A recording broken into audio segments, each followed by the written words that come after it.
Hey there! We are ClippyQA, and this is our progress report on the work we have been doing so far on our question generation and answering systems.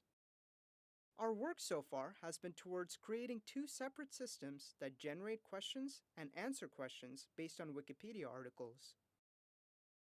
As for the tools we're using, we have Neural Coref for coreference resolution, Spacy for pre-processing tasks such as named entity recognition, as well as some dependency parsing. We also use NLTK for tokenization and OpenNRE for relationship extraction.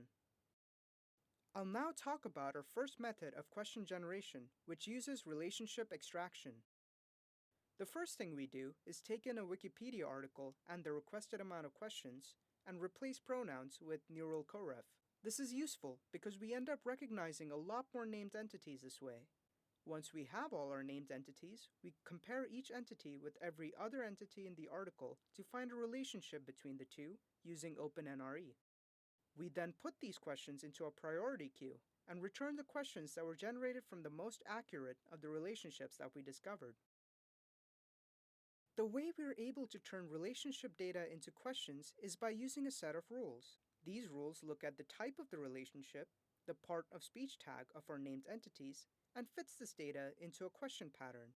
Some examples of our rules can be seen on this slide. Let's see the system in action. After the named entities have been detected and their relationships extracted, we end up with a set of questions along with their score. Our next method of question generation uses dependency parsing. Similar to the relation-based generator, we are still extracting information from the text using a dependency parser, and then applying a set of rules to generate more questions. These rules have proven to be quite effective and allow us to determine which kind of questions to generate. Although we're proud of our work so far, there is a lot that remains to be done as we approach completing this project.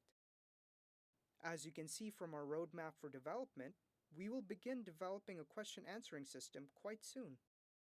On the question generation side of development, we want to implement a more sophisticated way to rank questions, as we're currently only using the accuracy of detected relationships. We also believe using more nuanced rules will allow us to generate more difficult questions. We regularly update our GitHub repository and will continue to do so as we implement more features. And here are links to the tools we are using so far. Thank you for checking out our progress report.